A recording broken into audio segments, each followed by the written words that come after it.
Isu kos sara hidup perlu menjadi tumpuan utama dalam Belanjawan 2026 yang akan dibentangkan kelak. Menerusi tinjauan dalam talian #Suara Anda Suara Malaysia oleh Asrawani, 74.16% daripada 449 responden menumpukan isu kos sara hidup. Isu pendidikan di kedudukan kedua dengan 11.8% responden, diikuti isu pekerjaan sebanyak 7.57% dan kesihatan sebanyak 6.46%. Asrawani membuka ruang kepada rakyat Malaysia untuk bersuara dan berkongsi pandangan menjelang pembentangan Belanjawan 2026. Salam sejahtera dan salam Malaysia Madani. Hari ini saya akan mengupaskan tentang isu ekonomi yang bertajuk kos sara hidup semakin meningkat sampai bila rakyat perlu bertahan.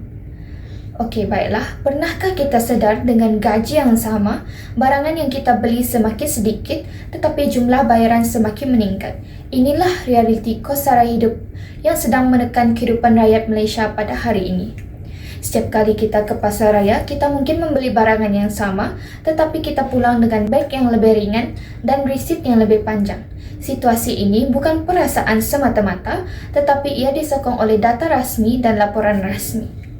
Menurut Malaysia Consumer Trend Report 2025, sebanyak 77% rakyat Malaysia mengaku sukar menampung kos sara hidup harian walaupun gaji mereka meningkat sedikit.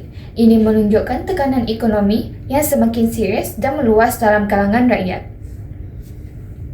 Bank Negara Malaysia pula melaporkan bahawa makanan dan minuman meningkat hampir 17.5% sejak tahun 2020, sedangkan kenaikan harga gaji hanya sekitar 7 hingga 8%. Perbezaan ini menyebabkan kuasa beli rakyat semakin merosot dan pendapatan sebenar semakin mengecil. Masalah ini bukan hanya menjejaskan golongan berpendapatan rendah, pelajar yang bergantung kepada allowance dan sokongan keluarga turut terkesan dengan kenaikan harga makanan dan keperluan asasi ini. Graduan baru pula perlu berdepan dengan cabaran gaji permulaan yang sangat rendah, manakala golongan pertengahan semakin terhimpit dengan komitmen bulanan yang meningkat. Kajian ini juga menunjukkan kebimbangan rakyat terhadap kos sara hidup semakin meningkat di peringkat isi rumah. Apakah punca sebenar masalah ini? Antara faktor utama ialah inflasi global, kejatuhan nilai ringgit serta kebergantungan negara kepada barangan import. Apabila nilai mata wang lemah, harga barangan import meningkat dan akhirnya pengguna terpaksa menanggung kos tersebut. Bank Negara Malaysia menegaskan bahawa gaji sebenar pekerja kini secara efektif menurun berbanding kenaikan harga. Ini menyebabkan walaupun bekerja keras, rakyat tetap merasa kehidupan mereka semakin sukar. Kesan daripada keadaan ini amatlah besar. Rakyat terpaksa berjimat secara melampau, mengurangkan perbelanjaan keperluan asas dan ada yang terpaksa berhutang untuk meneruskan kehidupan.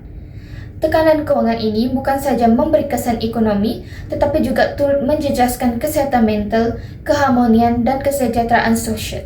Oleh itu, isu kos sara hidup ini tidak boleh lagi dibiarkan menjadi beban yang dipikul oleh rakyat secara senyap.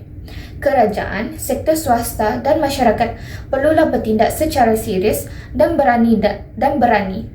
Dasar ekonomi yang dirangka mestilah berpaksikan kehidupan realiti rakyat, bukan sekadar angka pertumbuhan di atas kertas. Majikan pula perlu menilai semula struktur gaji agar selari dengan kos kehidupan semasa.